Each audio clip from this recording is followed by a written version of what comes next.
So she's passing around this paper with this picture of this fish sculpture. You Right. know, you see enormous thing, fish sculpture, and that has been used somewhere on the beach in, I don't know, either US or Mexico, someplace. And she said, oh, well, I can do that.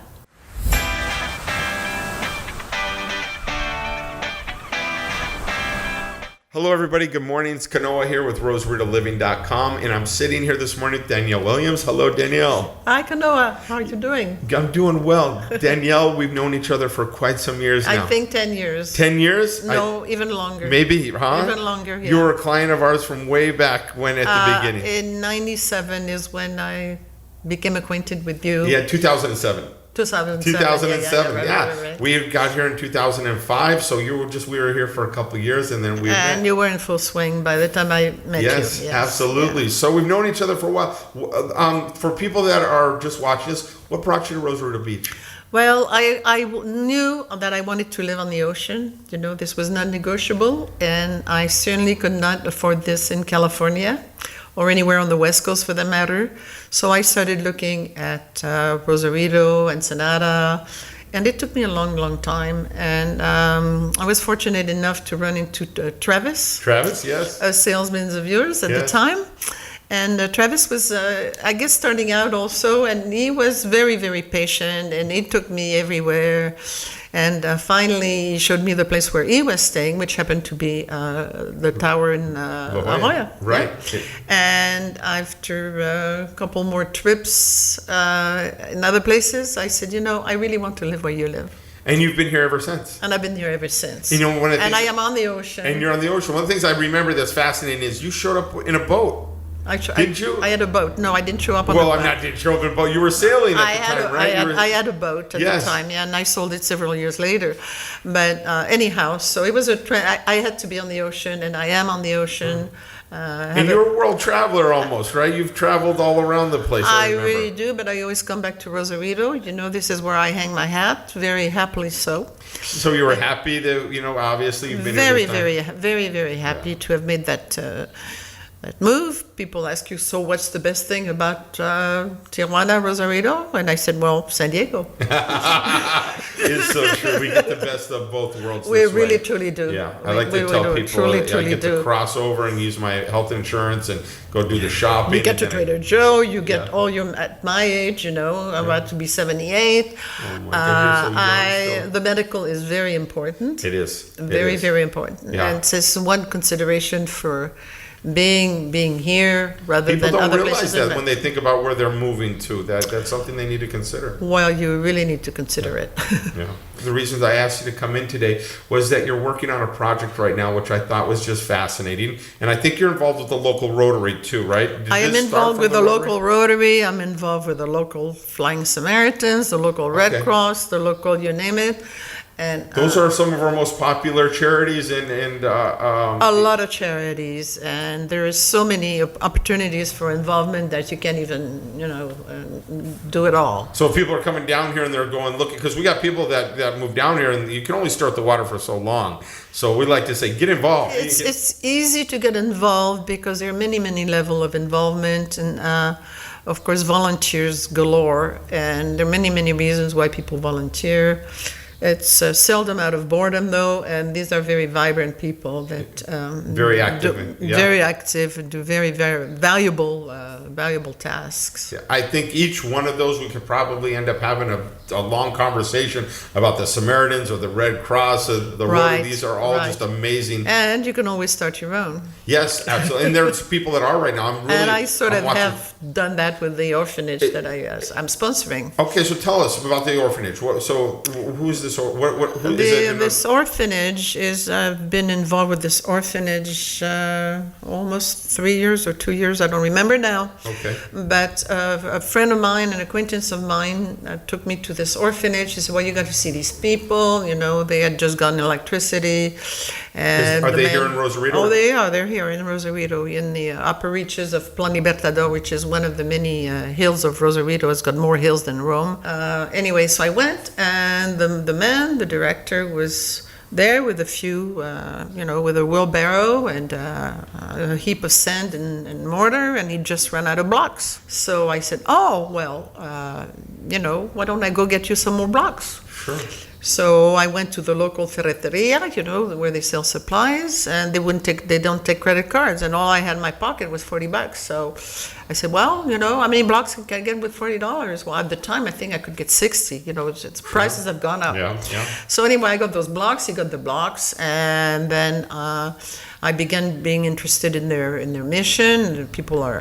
How many kids do they have there? It varies. He's not really a straight orphanage. He does believe, and what's attracted me to them is that he will relieve families when there's a problem and take on the kids. I could tell you stories, like migrant workers' kids, very, very, very. And so when if the family gets back together and on track, then they can get the kids back which is wonderful. Right. Yeah. So I started doing fundraisers. How would somebody know about them? Or how would the families be able to know that they could come? Well, it's largely word of mouth. Okay. It's largely, and sometimes DIF will place the kids there. Well, DIF has some very strict rules. First of all, DIF couldn't bring them because it was always building, and so it's considered a hazard. That in any case, it's now a 4-story facility. I've gone grants yearly. Okay. There's a place in Oregon that had gotten them started from moving from a trailer to their first initial structure. It's a beautiful, beautiful story. How long have they been there? 5-6 years. When they were there with the trailer. Right. To now. So now they got from 6 years. They've gone from a trailer to a 4-story building. Yeah. Right. It's really truly amazing. Did you organize is this like a nonprofit, or is this just a? I did finally form a nonprofit. Okay. Yeah. All right. But I'm not the only one, right? We didn't build these 4-story buildings with me alone. There's a church from Oregon and various churches that have helped. And who's organizing all of this for them? Well, different people are involved? Well, different people, but I'm the local. I'm the one there. So you're spearheading. I'm kind of also checking, oh, you want money? Mm-hmm. Well, you're going to do this, and that, right. And so I kind of hold the carrot. Oh, very nice. And but then I run out of money by May. By May, I've run out of the grant money.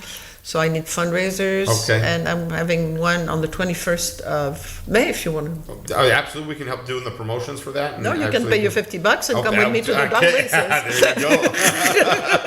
Absolutely.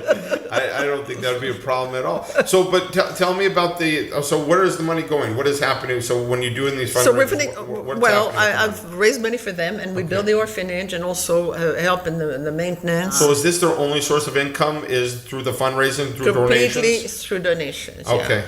I don't know. I mean, it's some sort of a miracle to me that we're able to do that. Right. And this is one of 120 orphanages in the region. There's a lot. Orphanage is not the proper term. Nobody's an orphan. Okay. These are kids that are. They have the families. They're just not able to. Or a single mother, right. or the mother is gone, very different situations. What's the proper term? Children in need. Children in need. Okay. All right. Underprivileged children. There are many terms to describe. And there's some very horrible stories. Yeah. Okay. Well, I'm glad there's somebody like you that's out there. There are many people. There are many people here who are involved in orphanages. Right. And so. Yeah. No. I've talked to a lot of them. So different people. We've got close family and relatives that go down a little bit down south and they help the orphanages. So there's a lot of opportunities. Right. Then so another thing, I'm involved with the indigenous village. And, yes. All right. So that has been actually frustrating. Why is that? Well, you really want to help people who want to help themselves. Okay, and I don't want to say, and I don't want to say anymore, but it has been, raise money for them, trying to get them solar power to assist with their electric bill. And this is a separate project, right? That's a separate project. Okay. Then I have other projects. Oh, yes, the recycling. Oh, yes. The plastic recycling. The plastic recycling. The fish. I think you actually got some publicity. You actually ended up in the paper. I got lots of publicity, too. Right. Yeah, in the Gringo paper yes. and the Los Ecos. So tell me about that. What got that started? Where did that come from? That actually came from a Rotary meeting. Okay. Where the Rotary Club from La Mission and they have been with my club, which is in Rosarito, thinking about getting something big for plastic recycling, and then What started that? I mean, where did that come from? I'm telling you. Okay. So she's passing around this paper with this picture of this fish sculpture. You Right. know, you see enormous thing, fish sculpture, and that has been used somewhere on a beach in, I don't know, either US or Mexico, someplace. And she said, oh, well, I can do that. So I did. And so the orphanage director, the same orphanage, Right. I said, well, could you do this? I said, well, sure, yeah, you buy me the material, I'll do it. So in 3 days it was done. You did it? No, he did it. Oh, he did it. Yeah. I bought the material. You bought him the material, and he built this. He built this this fish, picture. and we took it to the local junior high. Okay. And who is a director, so now I've since then adopted that junior high. Okay. So now we started the recycling, and So you're bringing this fish to the junior high. Did they wonder what you're doing? I mean, no, they knew. They knew so they the director. understand The the director's purpose of all all this? into it. Okay. We had little seminar. There was a survey explaining to the kids what's going on. There was a survey, a school-wide survey. Okay. And with the usual politically correct questions. Right. And then one of the questions was, would you like to be involved? Would you like to be a leader in this movement? And 25 kids said yes, they'd like to be involved. So we had our core group of So you got the kids leaders to get involved and take leadership roles. Right, and they get involved in the recycling. Right, so we did, and so now those kids. I said, well, I'm a school teacher. I was a school teacher. Okay. So I went. I said, well, I'm not here to teach you anything. I'm here to listen to you. So you're going to write me your ideas, and the next meeting. So they had all their propuestas, their what they really want, what they thought, their ideas. So we boiled this down, and we've had meetings since then. We emptied the fish. We sold the plastic. How old are these kids? Junior high. Oh, junior high. Okay. Right. So now we sold the plastic. So you filled up the fish. So I saw that. So the fish. So you put this big So we emptied the fish. Filled it up with recyclables. Tipped it over. They had to borrow my truck to take it to the recycling place.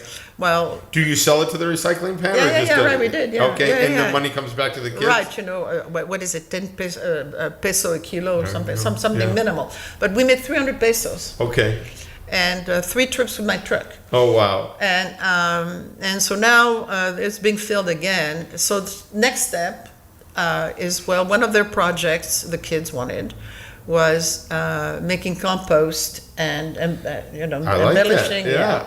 So I had a compost bin built. The one that they compete and they rotate it and they swirl it, right? That one, yeah. Okay. So we're delivering this on Tuesday. So they don't have it yet. They don't have it yet. So now they're going to take all of the perishables and the organic material goes into this. We're going to have a little, not a little lesson, a little seminar about what to do. And so they're getting this sheet of paper with, they get pretty much the idea of what to do. And so where they're going to list how much what they put every day, they have a 2-week journal. Yeah. In 2 weeks, we're going to meet again.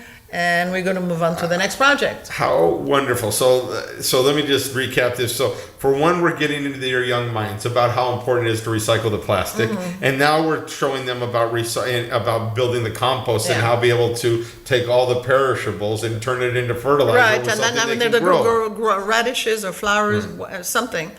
And they're involved and they're excited about it. We need money. Okay.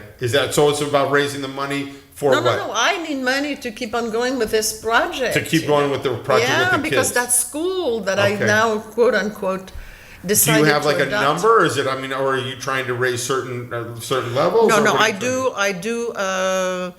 I would like a corporate sponsor to adopt that school. Okay. I want a corporate sponsor to adopt that school, like Baja 123.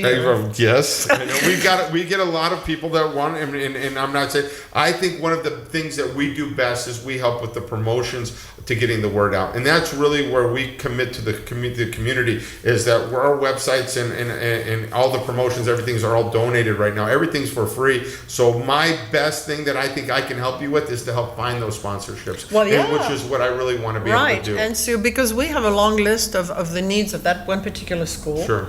And what really, the reason is that it's next to the orphanage. Okay. Okay? Yeah. So this is it's going to be a source of income. So the school is by the orphanage. And the band, the director, is Right. the one that's good with, this wrought iron stuff and Okay. making things. All right. I mean, he built the orphanage. Sure. He's very good at soldering and all that sort of stuff. So it's a source Was of he income the one for that him. helped with the construction of the fish? Yeah, he didn't help, he did it. He did the construction And of the fish. kids at the orphanage were doing, little hands with little wires, Right. and it was beautiful to watch. Right. And so he also built the thing for the compost, and he's going to be taking orders, so he's going to be making money, and then that's a source of income for him. So it's really a win-win situation. Well, I want to say, I think for the people of our area, I personally am grateful, because I think the leadership and the commitment to the community is important in for our city, and that's something. plenty. This is one school. Okay. Yes. Anybody can come and adopt a million other schools. Yes, there's there's a lot of opportunity to come down here and be a positive force on the world, and especially on our city, on Rosarito Beach, which is what, for me, this is all about right now. Well, it is. Let's help Rosarito. Let's help Rosarito. Yeah. I agree. Yeah. Is there anything else you'd like to tell anybody out there? If people want to donate, or if they want to contribute, or if they want to get involved, how would they get a hold of you? They could get a hold of you. They can get okay, and then I'll pass them your way. Exactly. Is that way? That's Okay. the idea. That's why Okay. I'm here. All right, absolutely. Yes. That's no problem. You guys can always email us at info@rosaritoliving.com. And if you have any suggestions, if you want to contribute money, if you want to be a corporate sponsor, if you want to be an individual sponsor, please just shoot us an email, and we'll get you in contact Yes, with and Danielle. I do have a 501c3, although Okay. right now, nobody can claim, Okay. the tax structure now. And you've got the event coming up on the 21st, you said? Oh, yeah, the dog races. Is that it? Is that for a fundraising event? Yeah, Is that it it on is, the it is, 21st? it is. Well, please provide me with any more information you have on that, and we'll make sure to see if we can get as many people That's as right. we can That's involved right. in that. You pay $50. You get Okay. transported to the dog races in Caliente. All right. You have a wonderful, wonderful large 4-course meal at Mujeres Divina, which is the Okay. restaurant there. Are you going to bus people, or is it The director has a bus. the director has a bus? How many people are you expecting, or can you? I can transport 20 people, So- but cars and carpools are. Can people all go for the event? Excellent. yeah. Well, I'll make sure to get that all in there too. I really appreciate you. Well, you're very welcome. I appreciate you coming in here and talking to us. I am so happy and proud that we have people like you in our city. So thank you very much. I'm one of many. Oh, I Yes. know. Thank you very much. Yes. Have a great day, everybody. Bye-bye. Thank you for watching our video. If you're planning on buying real estate in the Rosarito Beach area, make sure to give us a call. Have a great day, everybody.